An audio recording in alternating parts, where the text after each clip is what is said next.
Coming out this Wednesday on Beyond Vive for a 1 hour special, I'm joined by Michael Kiske of Helloween.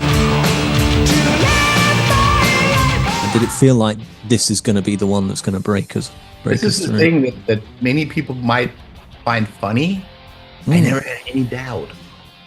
Like, I knew before I even joined the band that this is what I'm going to do and it's going to work.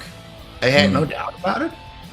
And when we did the first record, I was convinced this is going to work.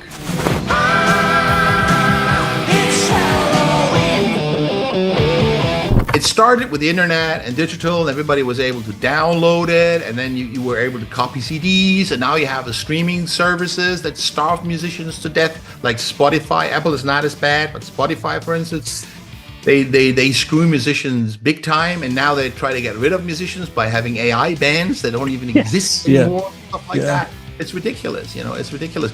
We have lost a lot of the music culture, and the only way back is...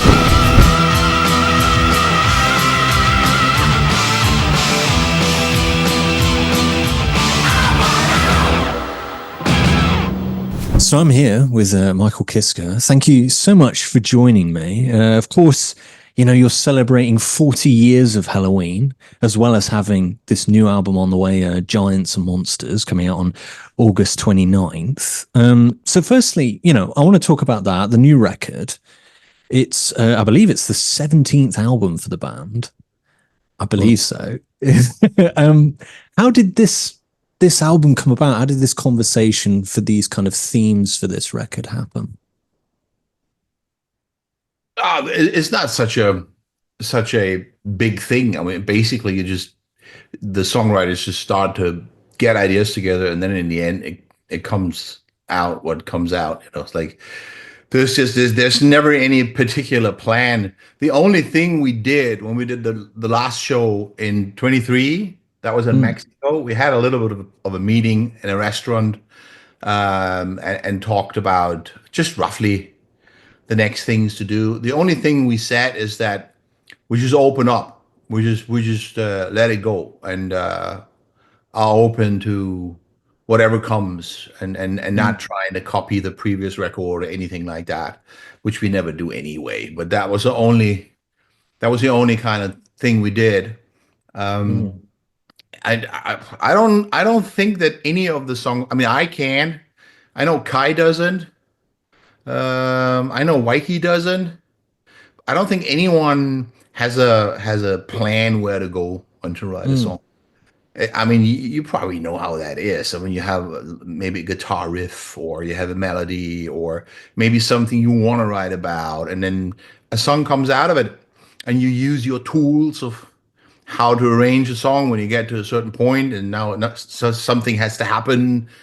And when a songwriter has done that a few times, he has a few tricks up the sleeve, how to do that, and that's how it comes together. And you have this fingerprint of the songwriters. I think you can hear Andy Darris' songwriting, you hear Waiki's, Kai's. It's like that makes the sound of the band. But there was no plan or red line or concept or anything.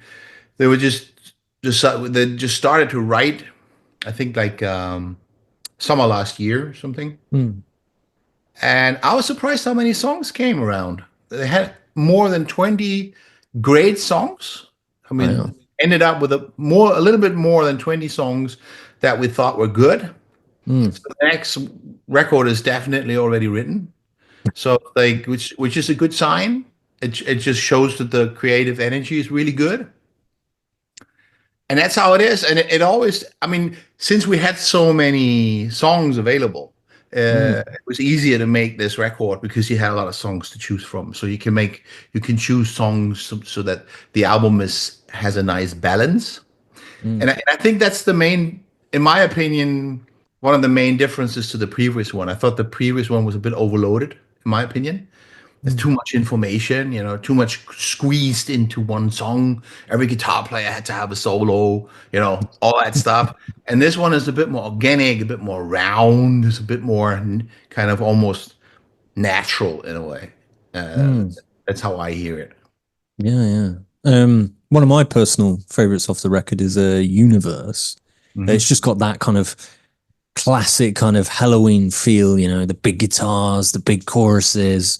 It's what you love, isn't it? Can you recall kind of how that song came about? I think he was intentionally. I mean, it came from Sasha.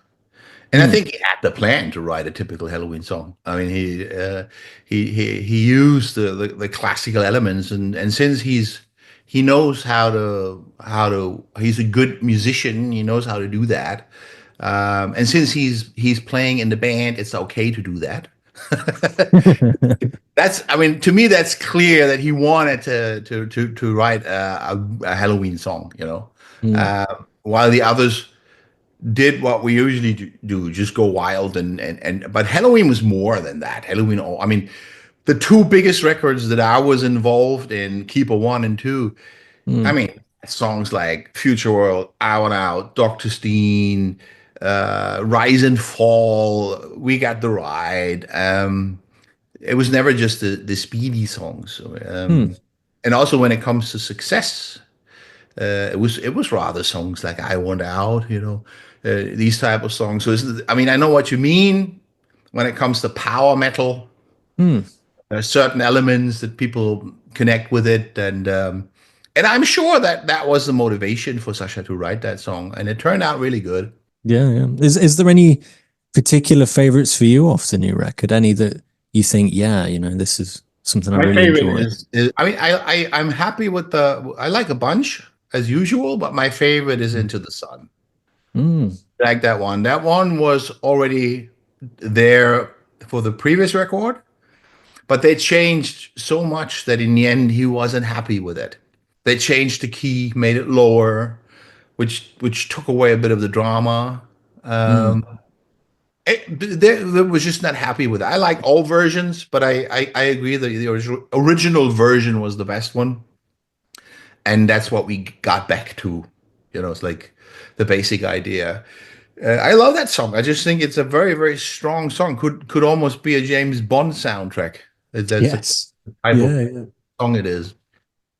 Yeah, I get that, man. Of course, with it being the 40th anniversary of the band, I want to take a bit of a look back at kind of how things began and how things began with you. Yeah. Um, Thing is, I was out 23 years. yes, but I'm not for me 40 going back to years. the beginning of your journey, um, right at the beginning of this, like when all of this started, what was the thing for you where you thought, you know what, I want to be a musician, and in particular, I want to be a singer? Did you have like a moment where something happened for you? Oh yeah, that was when I was 9 years old and 1977.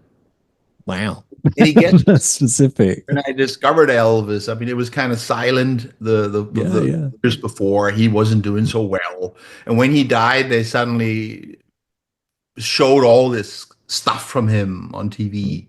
And that's when I got into music. I thought that's cool. It's always Mm, connected with it's not just the music, it's always connected with individuals. When you dig deeper, it's not just the music. mm, It's a person that impresses you, that makes music, that makes you get the idea that that's what you want to do. And from that moment on, I knew that's what I wanted to do. So I was singing Elvis songs. I was wanting a guitar at Christmas, and later on, through a friend who actually jammed with the Beatles in Hamburg here. yeah. Um, his father, I mean, not my friend, but his father did that. We got into the Beatles, or I got into the Beatles, and then we were singing Beatles songs, doing all the harmonies. So that was my beginning of music. Elvis, the Beatles. Later on, Simon and Garfunkel. So anything that we could do with two voices on an Mm, acoustic guitar. Um, and I didn't get into heavier music before I was 14, which was, I don't exactly know when I was 14. I'm not very good in mathematics, but it was around the time where Judas Priest had "Screaming for Vengeance" release, and Iron Maiden, "Number of the Beast," and mm, them all from Metallica was around the corner. It was a great time to get excited about this music. It was like in these like 5 years around the time that I got into it, a lot of the best records that made history were released. And that's when I actually did my first band.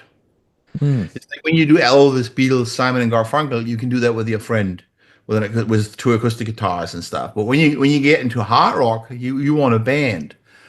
Um, so I formed my first school band, and there. I mean, the school I was in, there were a lot of hippies as Mm. teachers, like from the 70s. So it was a very relaxed school. And they actually, my mother didn't have my mother didn't have any money, so um, it was great that they made it possible for the band to rehearse in the school, like Friday evening when the school was over. We were allowed to get in and use the music rooms to play with the band. Otherwise, that wouldn't have been possible. So some of those, it's one of those karma things. Um, that's how it started, and we were trying to do our Iron Maiden songs and our Judas Priest songs, and when Queensryche arrived, which was something I saw this band supporting for Ronnie James Dio. Mm. I think it was the Lost in Line tour, but I'm not sure. We went there for Dio. We didn't know who Queensryche were. It was around the Warning. Mm. We were just, wow, that's so cool. That was even more motivation for me to try harder as a singer and stuff. I was trying something like that before. Mm. Queensryche was some kind of a revelation. I'm always saying that when people ask these questions, and I get to Geoff Tate and Queensryche. Mm. What was the main thing again? Geoff Tate, how he sings on the Warning, there's so much joy. I don't know if you hear that. It's like he sounds like there's nothing better than singing. Listen, Mm. and then listen what I can do. It was just such a joy in singing, and that jumped over to me. It was like a real motivation. I was excited about Dickinson. I was excited about Halford, Dio, Elvis, Paul McCartney. I was excited about many singers, but Tate kind of had something that made me work harder. Mm. That's interesting. Yeah. Um, of course, you would join Halloween when you were quite a young man. I believe you were 18, No, I joined them and when I was 17. 17. Did the first record when I was 18, and we Mm. did we started touring when I was 19. Wow. I mean, I know at first you were kind of hesitant to join. So Yeah. what was kind of the thing which changed that? It one evening, Marcus Groskop, the bass player, showed up at the school where we were rehearsing in the evening that I just mentioned before. Mm. And he said that they're looking for a singer because the guitar player is also singing, but he can't really do it. He can only do it like for 3 or 4 days, and then his voice is gone. He just doesn't have the control, and he just wants to play guitar. So we're looking for a singer like you. And he gave me Walls of Jericho, which was not really my cup of tea. It Mm. was very thrash. I like it better now, but it's like in those days, it wasn't my cup of tea. It was too thrashy, and to me, Mm. every song sounded the same, and I couldn't really hear myself in that Mm. type of music. So I never replied. And then a couple of weeks later, maybe 6 weeks or 3 weeks, I don't remember. The guitar player Michael Wycath, we say Wycott, called me. I still remember I was taking a bath. I was still living with my mom. Um, I was 17. And he called, and she gave. He's a guy called Michael Kiske. He wants to talk to you. Okay. Then he gave me the phone, and then he was explaining. Yeah, I know. The Walls of Jericho is wild and punky. We just did it to get some attention. Well, we need someone like you to go further, to do something else, to extend. So we have written a few songs for your voice. Why don't you come to the rehearsal room and you listen to the songs and you give it a try? And that was really it. I can't remember which songs they had Mm. already, but it was some of the songs that ended up on the Keeper records, both of them. Mm. And I loved it. And we never said anything like "you are in the band" or anything like that. I was just there. We did it, and we continued. There was just never any talking about it or anything like that, which is interesting looking back at it. I realized that many years later that it was never a moment, okay, you're in the band now, or do you want to be in the band or anything like that. We were just continued working on it. It was Yeah. exciting. I mean, of course, you touched on it there. Keeper of the Seven Keys, the first record for you. Um, Such a monumental record, a really iconic album. Can't listen. And I want to do the vocals again. I felt like a baby. I was a baby, but it's like it's fine. The energy's great, but it's yeah, like when you get older, you just. I think I can do things. I could do things way better now, but mm. technically, okay, technically. I mean, the I think, spirit. That's a different thing. I mean, when you're young, you have a specific spirit. That will mm, be, but I think any singer is like that. I yeah, don't I don't believe that any vocalist who continued um, working and continued evolving loves the first records that they did. I mean, I doubt it. I mean, maybe some, but yeah, I think it's perfectionism, though, isn't it?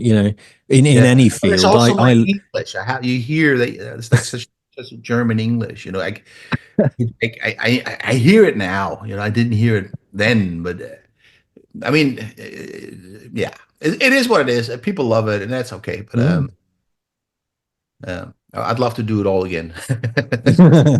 I mean, did it feel like a special album when you were putting it together at that time? Did it feel like this is going to be the one that's going to This break is us the through? thing that many people might find funny. I Mm, never had any doubt. mm, Like I knew before I even joined the band that this is what I'm going to do, and it's going to work. I had no mm, doubt about it. And when we did the first record, I was convinced this is going to work. It was not like it is with many hoping or stuff like that. I even remember, and I mentioned that in a few interviews now. I even remember after we recorded the record and I had a cassette tape of it, of the album, mm, it was before CDs. Um, I was talking to a friend of mine and I was saying, "Oh, it's gonna be so cool, when the album comes out, and then we're gonna tour and stuff." And he was like, "Yeah, Michael, I wish you all the best, but the typical thing is that, can't you hear it? Don't you hear it?" It's like there was never any doubt, and this has nothing to do with arrogance or something like that. It has to do with being just totally convinced about the shit that you're doing there, and I mm, think it's necessary to have that. I mean, because that gives the stuff you do a certain drive that is mm, only there when you have that. You can't fool yourself. You can't talk yourself into it. You can't make yourself believe it. If it's not there, I would say, well, work on it. Work on the music so that you are convinced about it. And maybe also you need to be very young. I think when you're very young, you easier have this type of drive and this type of look at life. Like I don't know if you remember. I mean, I don't know how old you are. You're definitely younger than I am. But it's like when you're young, you're not that disillusioned in many ways. You still have this natural sort of idealism and mm. leave the world. If you have some energy, if you have some positive drive, you have no doubt that you're going to make it. And Yeah. I didn't even think about it. I didn't even think about it because I wasn't thinking career or anything like that. I was just thinking making music, and I had no Mm, doubt about it.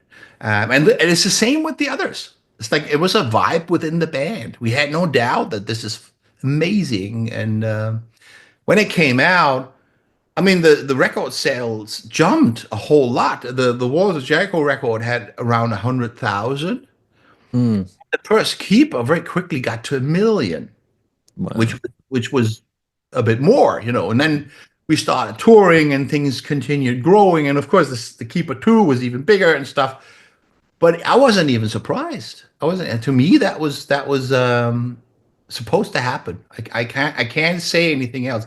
We were not thinking about it. I was never someone who was planning a career. Mm. I didn't make up plans what to do to get where. I know there are people like that. Never, never, ever. I was always in my life basically reacting to things that showed up. Like I Mm. joined Halloween. I just said yes to it after a while. It's like, oh, even when I was out of the band, I was not searching for record deals. It was offered to me. Mm. It's really true. I was basically always just checking out what was coming in and reacting to it. I was never the career planning type of musician, and that's probably also why I was fine with not doing it for a number of years. Mm. Because that was the right thing to do for me. It felt right. I needed to concentrate on other things, and I was disappointed like really disappointed about how things went down within the band, and I was disappointed about the metal scene and all that. So I was not really needing it. And it took a Mm. long, long time until I got interested again. And again, it was offers. It was like Toby from Avantasia. Well, you know Mm. Avantasia, right? Yeah, I mean, yeah. he was calling me up and it was just saying, yeah, Michael, and he was talking me into. I was actually rejecting it at first because I didn't want to do anything. I Mm. didn't care. So he was talking me in doing that song, or at least giving it a try, and I enjoyed it, and it turned out to be cool. And then the next thing that happened, I didn't want to go on tour with them. I wasn't ready for Mm. that, but at least I did that. He wanted me to go on tour, obviously, but they had to do it with someone else. And then Plas Vendome came up, which was coming from Serafino from Frontiers Records, making the suggestion, how about making an AOR record? Would you be interested? And that led to getting to know Dennis Ward, who was producing it and writing a whole bunch of the songs and stuff. And I really liked the first record that we did there. So it was like step by step I was getting into the thing again after the big disappointment, and started to enjoy it again. Mm. Uh, and then unit we played a tour, the second tour with Avantage. I forgot the first one. We started to get the idea to do Unisonic because of Dennis coming in, and then Costa, who's part of the management, that is the Halloween management as well, wanted to play the drums and wanted to manage it. And then we had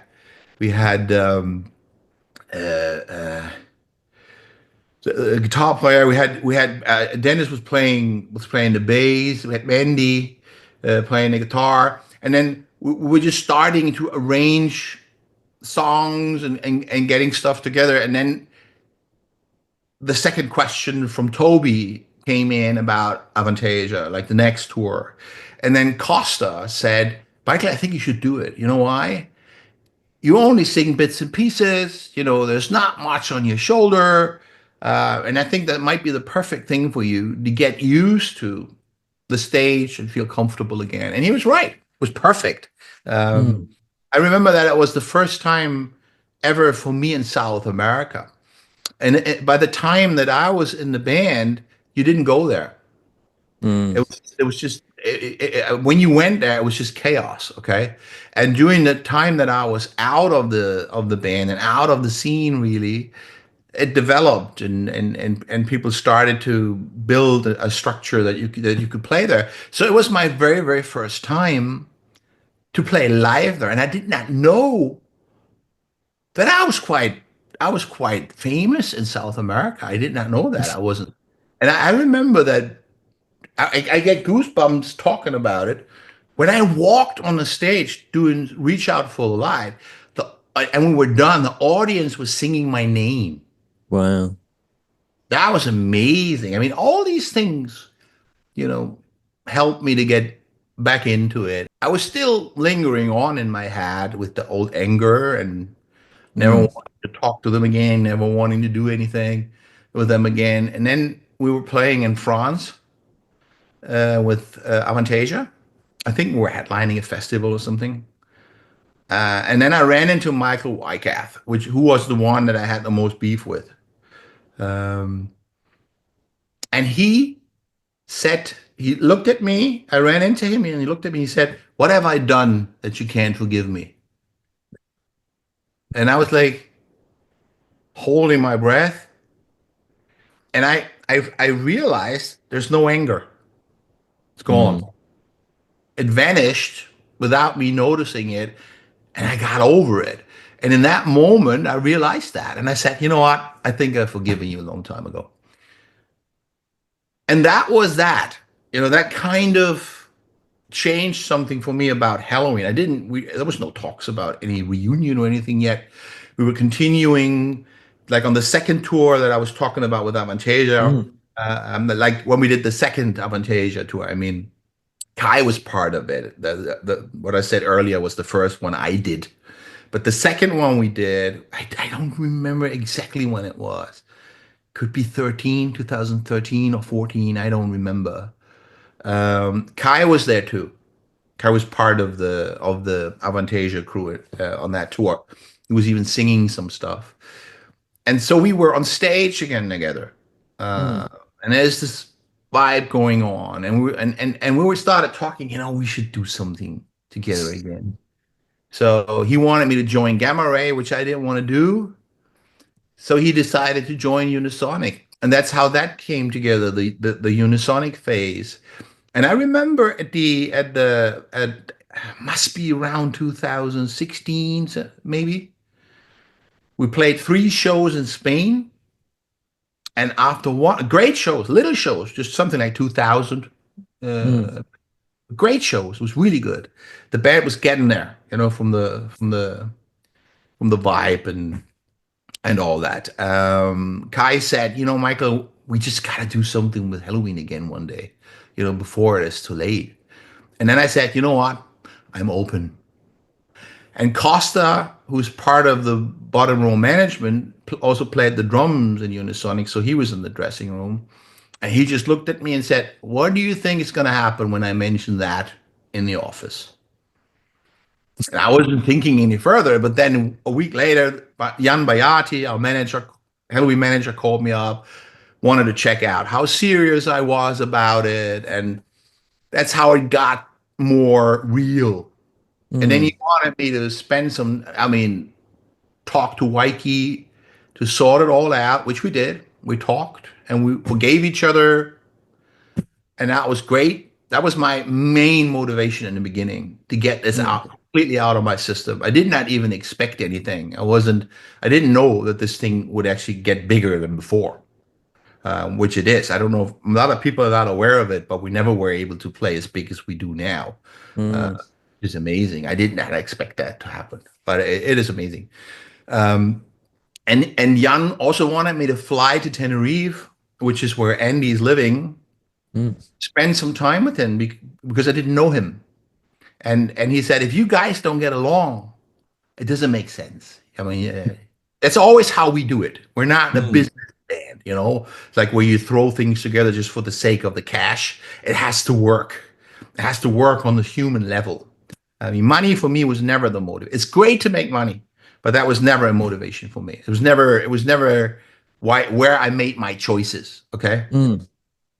So I love that about Jan, that he made sure that this works on the human level. And don't forget, there's also risk involved for the band. Because if you Mm. start something like that and then it doesn't work, you know what I mean? To Yeah, cut down people, yeah. to the old one, the bigger party will always be better than the smaller party. So they had to make sure that there's a good chance for this to work. So I flew over. We spent like 2 weeks together, and it was amazing. It was almost like I knew him. It was almost like I knew him from before, Mm. and that's why we slowly started to really plan to do it. Uh, Mm. but it was a I long mean, process. yeah, I mean, it's such a unique thing having, you know, dual lead vocalists Yeah. in a band. You don't see it Think very this. often. Think this. Think about Kiss. Mm. Think about Linkin Park. Yeah, yeah. But the difference is they started like that, Yeah, and you've turned, yeah. Halloween always had one singer, and now Mm. we put it all together. That's new. It's like nobody gets fired, nobody leave. It's Yeah. just the 7 of us get together, and we have anyone who ever sang in this band. can sing now. So Mm. that is different. I mean, it's not different. I mean, even Sweet had to the other guy, was it the bass player? Was also, oh, yeah, I think it was the bass player, was also singing some of the parts, Yes. Yeah. Yeah. Yeah. which was a nice color sort of thing. Yeah. Yeah. Yeah. I mean, Happened. did it feel strange at first, coming back to the band and you're performing these songs live? But I mean, I imagine you've had a bit of a taste of that with Avantasia before, but like, did it kind of feel weird? It didn't feel weird at all. I mean, especially from the first show on. I mean, other than I was completely sick, which was a nightmare. But it's like the vibe, the Mm, spirit, and the energy was amazing. Uh, that was really, really amazing. No, that didn't feel weird. In the very beginning of the planning, I thought I didn't think that they were planning to do it like that. I I mm, I don't know why it's stupid to think like that. I mean, looking at it now, you can't do that. You can't create another Halloween band. It doesn't work. Uh, um, but at first, I had this idea that we do like a keeper tour or something like that, mm, the old band playing the Kipo records, which would have worked for sure. But what we did is even better, like putting it mm, all together and being able to play whatever we want and doing duets and having the original singer sing the original song or switching that even and let another one sing it or whatever. But it's like, that's way better. This is like, and I realized that quite quickly that it is actually quite brilliant to do it like that. But that was the only thing in the beginning that was a bit weird. But mm, when we started to do it live, nothing was weird. It felt right. I mm, don't think I would have continued after 2018 if it wouldn't, because we intentionally made contracts ending at the end of 2018, just in case it didn't work out or something negative happened or whatever, or someone wants to leave or nobody wants to continue or whatever, we could do that without being tied to any contracts. So the contracts were running out in 2018, and then we sat together. We all loved what happened, so we made the choice to make an album, which we then did in 2019. I think, a staple of every live show, and obviously a huge hit for you guys, I Want Out. Yeah. It's one of those that I think you can't really not play. It just kind of has to be in there. I think. Oh Can yeah. can you can you recall kind of how that song first came about? I mean, it's become such a huge song for you guys. Kai wrote it, and I think it was a little bit inspired by Gary Moore. Mm, The hit singles that Gary Moore and Phil Lynott were doing. This very simple stuff of arrangement, I guess. Um, I think what was special about the Keeper records, which I think was very unique, was the sense of humor that we mm. allowed a comedy It felt act fun. to Yeah. come in. And again, this is part of the band being fearless. Mm, We were fearless. It's like, and the producer too. They were like doing rise and fall and doing all these funny noises out of comic. You know, the singer talking about bullshit. Everyone could see him fall. You know that song, right? And they did all those sample sounds from Tom and Jerry and stuff like that, and created funny noises. And Dr. Steen is a complete joke. Um, that was different. This positive vibe. It's like very uplifting. Even a speedy song like Eagle Fly Free is very idealistic. There's nothing negative about it or nothing dark. We didn't have that vibe. And I think I love that about the band, and that made us different. I think this plays a big role, and especially the sense of humor, because I don't think anyone, maybe Anthrax did it a little bit. mm, Anthrax had it a little bit, like on spreading the disease or when they did the rap song. There is a touch of humor in it, mm. but that's about it. I can't remember, I can't recall any other band that did it. And I Want Out has that vibe too. It is very uplifting. And I remember that it was done by Storm Thorgerson, who did you know who that is? He did the covers for Pink Floyd, like Wishy Wiki. Yeah, yeah. He did a whole bunch of videos. And I remember he had a concept for the song. And when he met us, when we had the meeting, and he got an idea of how we are, he said, "I have Mm, to change it. I will rewrite the whole idea because I was doing a metal video. You know, it's like, but you guys are so different." So we were also complaining, we don't want to do that. Nah, we don't want to do that. So it's like, I think at one night over one night he was rewriting the whole script of the video, and then we did this "I Want Out" video. I think in Spain. I think we did it in Spain in a desert. mm. 'Cause it's Yeah. one of those kind of early MTV music videos that, it's kind of one of the ones I think of when I think of like a classic music video. It just stands out straight away. And it's got that humor that you mentioned in the Yeah. band. I can You see remember the with the char- Hoover. you see the Uh, character of the musicians, and I think yeah. that's what Storm Thorgerson was able to do. Uh, Mm, Capture the spirit of the band somehow. And I strongly believe the videos when you make a single and you mm, produce the video is maybe even more important than because it's a visual thing, and if the video doesn't, especially today. I mean, today everybody is drowning in information.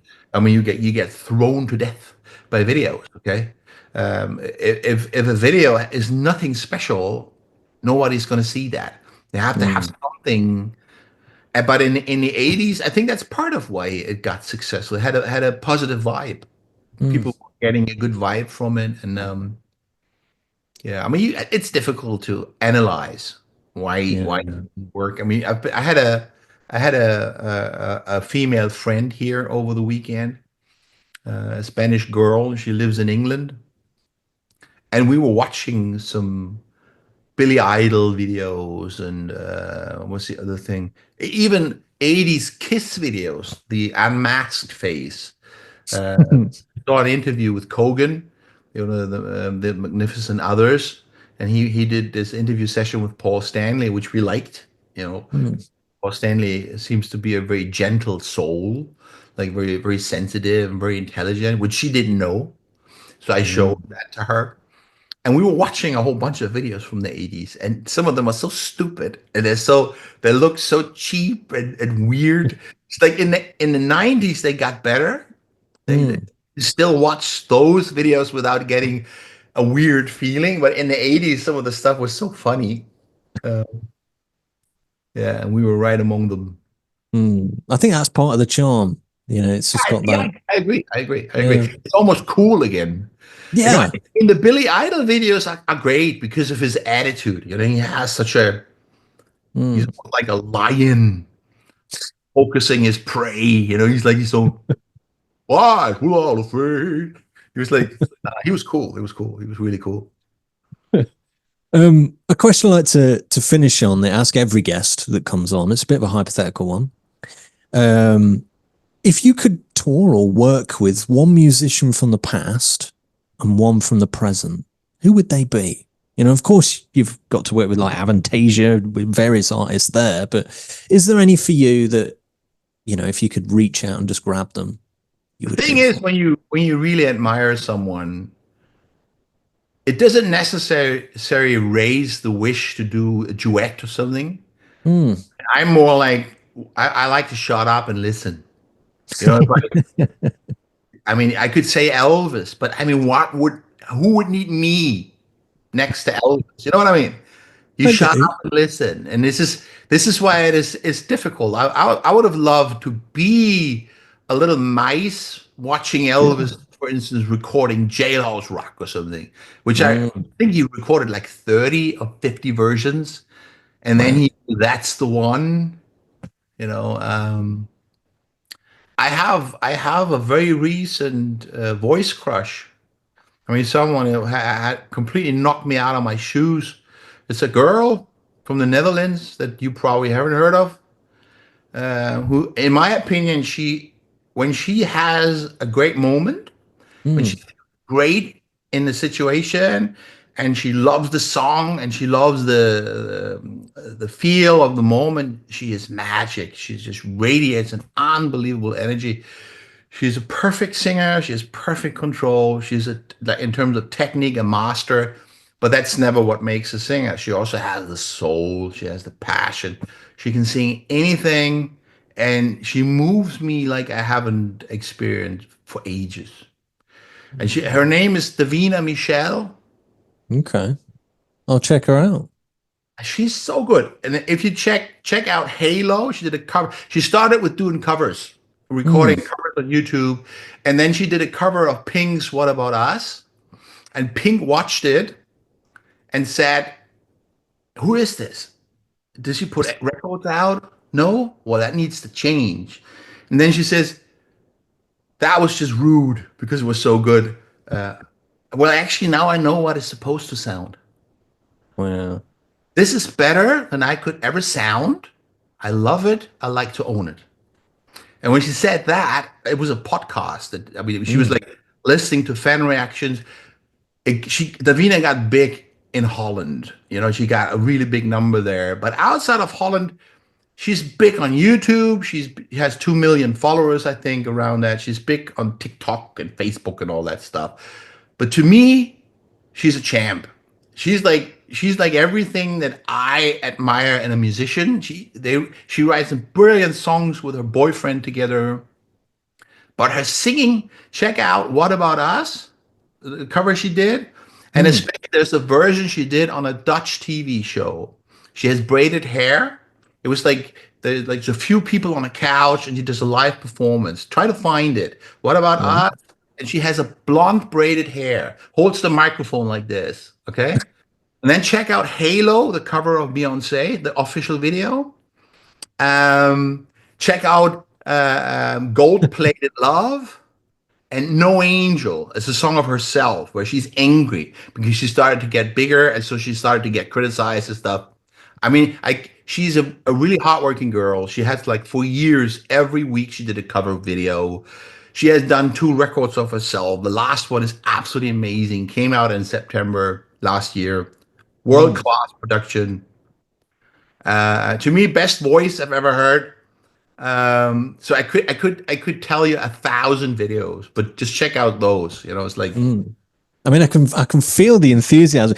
I think it's that thing when you go down that rabbit hole and discover an artist, isn't it? You I you love end it. up, yeah, There's you end nothing up just, better, and I'm longing for things like that. You know, it's mm, like it has become so. Is it deserted? Is that a right word? Like the music yes, culture, there's not yeah, much happening that excites you.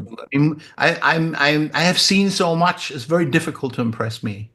And she was like totally like a revelation to me. She was giving me mm, hope. I was like, when someone like that is still possible, there's hope.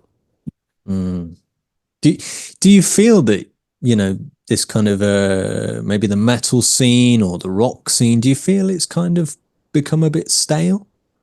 Of course, yeah, Yeah. totally. Like, I mean, they do their stuff, but it has a lot to do, in my opinion, with the whole record culture dying. Mm, I told this as an I used this as an example in connection with Davina. It used to be that you went on tour to promote the album. mm, So for the record company, it was of interest that you jumped on a tour, support a great act or whatever to promote the album. So it was not uncommon in the 80s, 90s, 70s that the record company paid a good amount of money to a bigger act so that you as a starting artist could jump on the tour. mm, So, but that is not there anymore. You know, you don't sell records anymore. So the mm, artists don't get this support. So how do they get heard? mm, I mean, since I'm so excited about Davina, I'm playing her to lots of people. Many interviews I mention her. Um, if she would shown up the way she is now in the 80s, in the 90s, mm, even in the first 2000, 10 years of 2000, bam, she mm, would already be like playing huge places. She is that good. She is that good. I'm sure you'll agree with me when you hear that. Mm, And she's also good looking. So everything comes together. And she has her own vibe, and she's not a princess. She's like just a very down to earth person. I mean, everything is there. It's not her fault. She just got born into a time where it has become really difficult for young artists to find an audience. And I'm mm, saying this that I'm saying that I'm playing her to tons of people since I know her. I know her since early last year, and everybody loves it. Almost everybody is mm, excited. Wow. And very often you hear, why is she not bigger? And that's why. It's just very difficult. And she did what she could do. She did really well. She did the YouTube channel. She did this cover stuff. She started her channel like in 2017, and she mm, started to do a video every week. And since she is so freaking good, she got more and more recognition, and people got excited. Wow, who's that? I mean, I just told you the reaction of Pink. Okay. mm, Um, and she did what you can do. She used the platform to get known, but the YouTube audience is not necessarily the identical with with the live audience, with people who come to your shows. I mean, mm, it crosses over to a certain extent, but not completely. Um, if I would make a YouTube channel today, I doubt that I would have 2 million followers like she has. But when she plays over here in Hamburg, which she did, she in 23 she played in a small place that had 400 people. mm, And there's a German, very famous German singer called Helene Fischer, who had the same flash on Davina as I had. She's like, wow. So she took her on her show, which was a Christmas show on German television. It's like big mm, TV, okay? Just because of being excited about her. And even though she's not big in Germany, she took her on the show. She didn't let her sing her hit single, which I would have preferred, because that would be a real help. No, she let her sing What About Us? The cover of Pink. mm, I understand, that you have these commercial kind of things you have to fulfill or whatever. It's probably a producer's choice. If she comes on the show, she has to do that one because that's the most known one of her. But I like her own stuff even better. Another one you should check out is Liar. That's another life. It's a song of her own, Liar, and she did a performance with just one guitar. I mean, she looks like a very light blonde hair, and I know and she has clothes on a bit like a French, like in the 1700s, something like that. Very mm. colorful, looks very different. It's amazing. It's a live performance just with one guitar and her voice. You'll be thrown away. I mean, can I send you stuff here? Is that possible? Uh, I think so. I mean, I can have a look. I'll Yeah. definitely check it out. Let me just send you at least the two ones that I let me just copy them. 'Cause I want you to see those. Okay. I mean, why are you doing that? What do you feel kind of needs to change if this is kind of happening where artists aren't breaking through? What do you feel it is that would change that? I think it could change. Just let me do that first. The thing is, the music has completely be has been devaluated. It's Mm, like people don't. When I grew up, uh, when I was a teenager, music was everything to me. mm, Waiting 2 years for the album of my favorite bands coming out, and it was a big thing. And today it's almost like you take a sweet, like a candy, mm, when you go to the dentist or something like that. Um, I don't know. People let it happen. They let the record industry die. So the streaming services did their thing, so mm. that everybody gets everything for nothing. Because This is I do feel when you look back on it, I feel that Metallica had a point with Napster. oh, I think totally. I think that particularly when you look back on that now, you think, wow, that really kind of that opened the gates a bit. The thing is, people are always too selfish. You know, it's like everything that's convenient, everything that is easy to do, people tend to do, even though it's wrong. And they let the whole music. I mean, they're listening to music more than ever before. It's Mm, not that music is out of fashion or anything like that. That would be a whole different story. The yeah. the the amount of people and the amount of music that people are listening to is more than ever. Mm, Um, so that's not the problem. Um, but it's like it started with the internet and digital, and everybody was able to download it, and then you were able to copy CDs, and now you have the streaming services that starve musicians to death, like Spotify. Apple is not as bad, but Spotify, for instance, they screw musicians big time, and now they try to get rid of musicians by having AI bands that don't even exist yes. Yeah. anymore, stuff like Yeah. that. It's ridiculous, it's ridiculous. We have lost a lot of the music culture, and the only way back is to raise awareness, like what we're Mm, doing, talking about it. People need to find interest in real music again, and it must. I mean, to me, it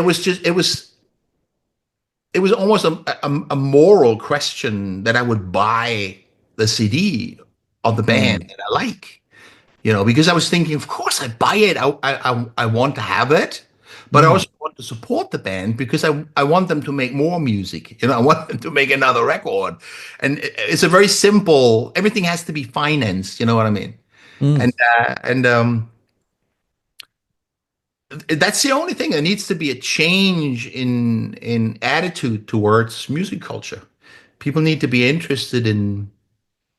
Yeah, we should try to get CDs back or something like that. I mean, I am old school. I want to own my music. I want to own the music that I like. When I'm using mm, streaming services, but only to find things.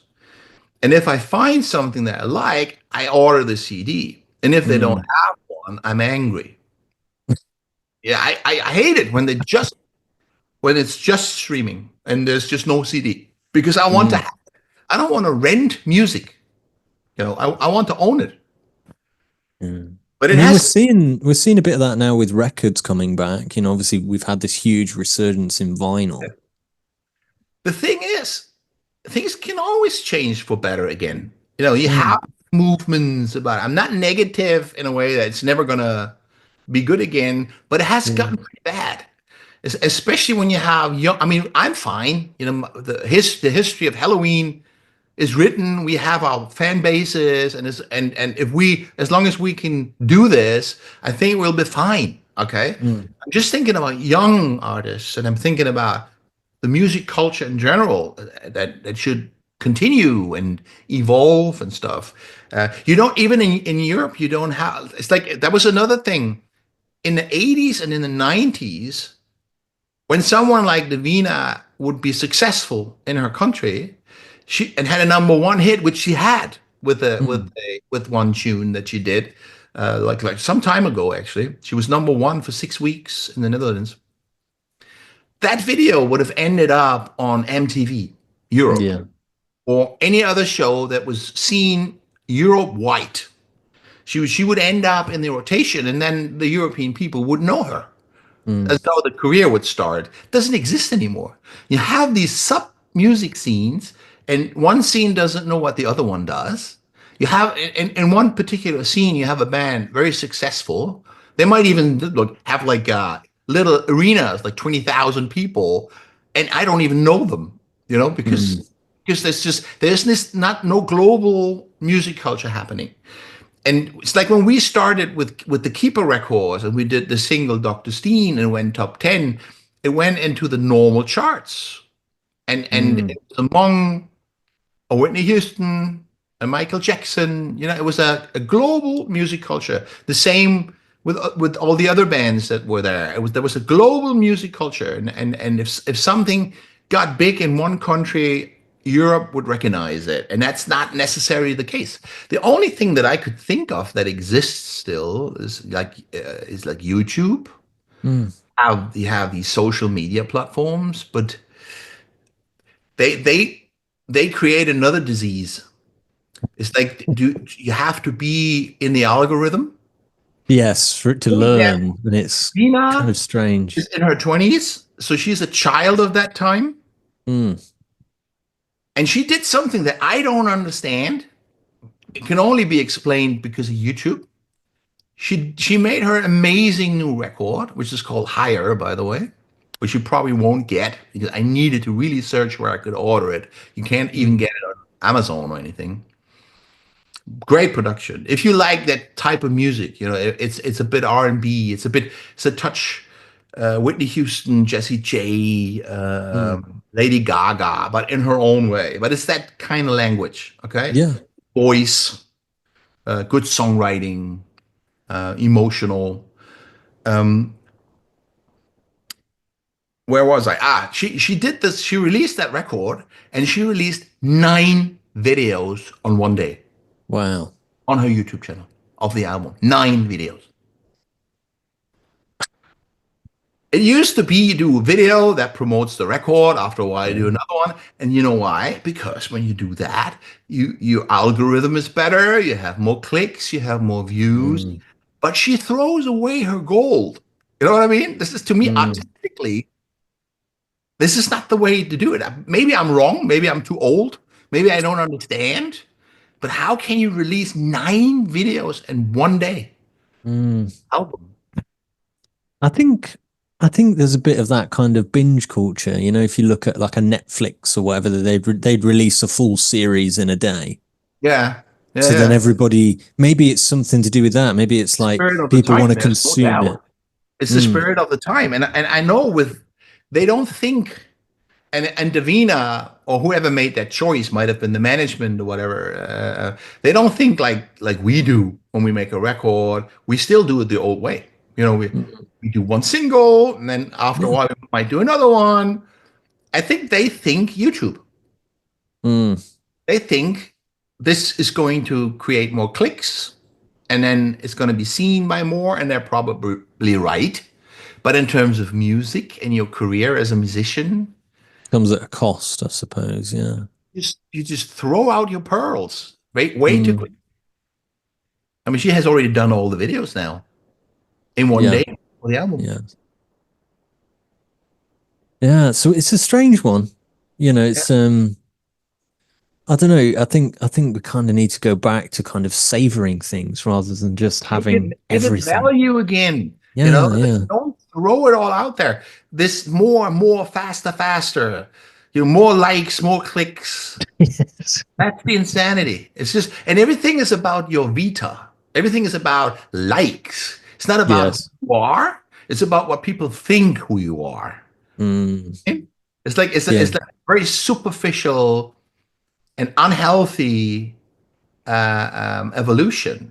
And everything is just about the whole woke movement. Look at it. It's just about political correctness, what people think you should think and say. You know what I mean? This has a lot to do with the social media attitude of likes in your vida. It's not that important who you are. It's what people think. If people think that you are a decent person, if people have to know that you are politically correct and you do what the Mm, agenda says or whatever. It's very superficial. Hasn't got much to do with real morality, like with mm. virtues.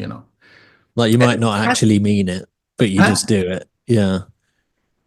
And the thing with music is, I think quality over quantity, Mm, and it goes the other way. I mean, even YouTube gets to a point where things are becoming decadent. It's mm. like because some people make a great living with a successful YouTube channel. The ones who started early on, they're Yeah. rich because of their YouTube channel. So everybody wants to do it now. You know what I mean? It's Yes. like I understand, and I mean, it would be great to become rich because of a YouTube channel. And for some people, this is not a danger, but there are many who are now playing tricks. It's like Mm, I've just seen a video yesterday by a Canadian guitar channel, a guy that I like, who was pointing out a dude who had like supposed to have 150 views, 150,000 views of his mm, video, but he had only 3 comments in the mm. comment section, which doesn't work. So, No. and he was pointing out a few things and saying this is pretty clear. This is a bot. They're using Uh, AI or bots or whatever now to generate likes and views and stuff like that to boost the channel. Another thing is the clickbait bullshit. How often yes. do you see a video title and the title says something that makes you click, and it Mm. doesn't even happen in the video? Yes. Lie. They use lies to make you click. You know what I do when that happens? I block the channel. Mm, I don't want to be lied to, but you see, it already becomes corrupt. It already, mm, because as soon as you can make money with something, not everybody sells his or her soul when money gets involved, but many do. So it's now you have these people, whatever it is, there are videos out there, and they're created in a way that as if it is news. I saw a video in the studio when we were recording the vocals. I was watching it together with Dennis Ward, the mm, guitar player, the bass player of Unisonic, and he's also one of the producers of Helloween. And there was almost like a news video, mm, totally professionally done, about Dave Mustaine being in jail because he raped too many women and stuff like that. And it finally came out, and we thought, wow, really? And then I was Googling it, nothing. mm, And I found out a full lie. They make videos up with complete bullshit, not caring if the individuality gets damaged or anything, no mm. morality, just to freaking get clicks. And I had like a whole bunch of those videos. It's like the Keaton, the actor Keaton, Yeah. who Yeah. played Batman. We saw a video that he died. He died in a car. Yes. You see a lot of these where it's such an insert celebrity here has passed away or whatever, and It's a lie. yeah, it's not true. There's sometimes they'll use like an AI picture Yeah, of, horrible. and AI is it's going to make it even worse now. yeah, And you will now, from now on, you will have, and I think it needs a revolution. It needs some kind of a alternative to this. You will now have AI music. You will now have mm, a lot of so-called musicians. They don't even write their own fucking music anymore. Like so, and some people will be fine with it, but it isn't. It is all fake. And it's in the end, it's a spiritual thing. In the end, it's a moral question, and the effect that this is going to have on people will be massive. Because if you don't use your intelligence, if you don't use your mind anymore, you get dumb. If you let your computer do your thinking, you get dumb. You will degenerate in your mind. Same with your creativity. If you don't write music anymore, or whatever it is, if you're not creative anymore yourself, your soul dies. We need to be active as human beings. So what you're going to see now, you will see like a whole bunch of the young ones and the mm, generation growing up with AI completely becoming zombies because they're not going to be productive anymore. Everything will be done by AI, mm, and this is horrible. This is like an attack of anything that is human culture. If you ask me, AI is fine as a tool in certain mm. areas, You don't but want to rely on it though, do you? yeah, It's but yeah, not to take over creativity. I mm. don't want to read articles written by AI. Yes, I want to read articles written by humans. I don't want to read books written by AI. You know what I mean? I want humans to tell me the story. mm. And I don't want to hear music written by AI. I mean, this is like, can't be original because it only uses what is there. You know what I mean? Yeah, yeah, yeah. It, it, And is, it's it is one of those things that I see as a big test. It's a big test mm, for humanity. And I think you will have those and those. I was Ah, going to say, I think there'll be people that will go against it, and there'll oh yeah, obviously they be should. people that will, Some will, yeah. as always, the majority is probably going to be fine with it, not even Mm, caring if the band is an AI band. Oh, I like the song. So it's like, and others will just completely despise it. I don't despise it completely. It's an exciting technology, but I mm, completely despise it for in terms of art and yeah. creativity. I mean, I think we're seeing a little bit of this creeping in with the I'm seeing like more of these kind of hologram shows, such and such who's passed away years ago.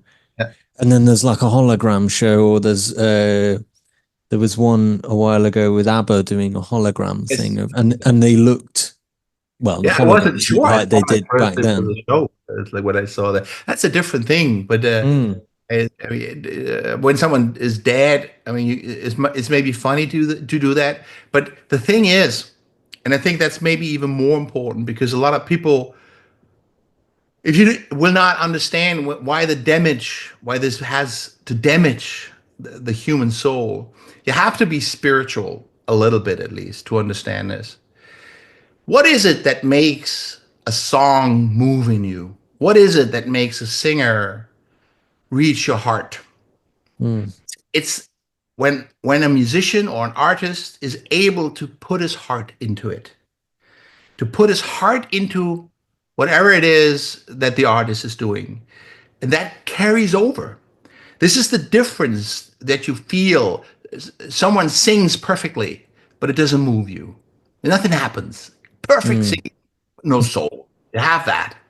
And Davina, for instance, she sings even better technically than a Beyonce in my eyes, but she has soul.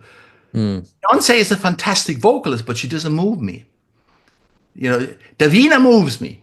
It's like, but what? And that's the thing. Whatever we do creatively, artistically, and this is why previous cultures, previous civilizations always connected art with culture and mm, culture with cultivating. What do you do when you cultivate a flower, a plant? You create a surrounding with great good minerals in the ground, enough air, enough light, so that whatever the plant has as its spiritual entity in itself can unfold. Okay, you create a surrounding so that the plant can unfold its nature, and that's the same thing for humans. It's like when you create a surrounding that we can bloom as moral, spiritual, intelligent, creative, and even social beings, you have a society like that. But when you starve that to death, it's like when I don't use my muscles, I will get skinny, skinny, skinny, and then and after a while, I can't even walk anymore. If I don't leave mm, that couch, I would not be able after a while to leave the house anymore because all my muscles will be gone.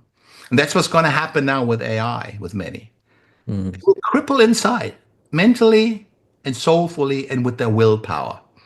And but the key is the difference between AI music and human-made music is AI music has no soul. It Mm, cannot because it's not done by a being with a soul or with a heart. It's done by a computer. Can be perfect, technically, but mm. it has no soul. Yeah. And feed by it. We feed this. If you listen to music that is dishonest, it makes you ill. It kind of feeds you lies. When you grow up as a child in a family that is loving you, that Mm, is honest with you, where you see personality, character, it makes you become better, stronger as an individual. You feed from that. And the same goes for music. When music is honest, an expression of the heart, it's good for you. It gives you something you can feed on as a moral person, as an individual. And if it's a lie, if it's fake, it's going to poison you. You feed lies. We're not meant to feed lies. We have to feed something true. Why does everybody love Ozzy Osbourne? Because I he was think, real. yeah, I was going to say, I think he's just He was so real. honest. He was not wearing a mask. He was not hiding his demons. Know what I mean? Mm, He put it all out there without any hesitation. That's why everybody loves him. mm, He didn't wear a mask. And when you see musicians that are fake on stage, it's almost Mm, insulting. It's like these type of musicians that just want to be everybody's darling, and kissing everybody's butts because they want to be loved by everyone. Nobody mm, really likes that, right? It's mm, like an opportunist in music, like trying to please everyone. It has no balls, it has no personality, it has no spirit. We like real things, and AI mm, is not real. mm. I hope that gets the point down because Yeah, yeah. it's a spiritual thing. And Mm, if people don't have a spiritual approach, they might not even be able to tell the difference. What's the problem? So this song is an AI song. Yeah, on the outside, it's the same, but mm. the spirit isn't the same. The soul Yeah. is not there. It cannot be there. It's just Mm. fake. It is. I mean, it's going to be a conundrum coming up, but yeah. I mean, it's been wonderful speaking with you, Michael. Oh, I have another interview. I was going to say, How about it was worth it? It was good. It was good. We got to be over now. Thanks, man. Thanks. I really appreciate your time. I'll let you go because I know you'll be late. Yeah.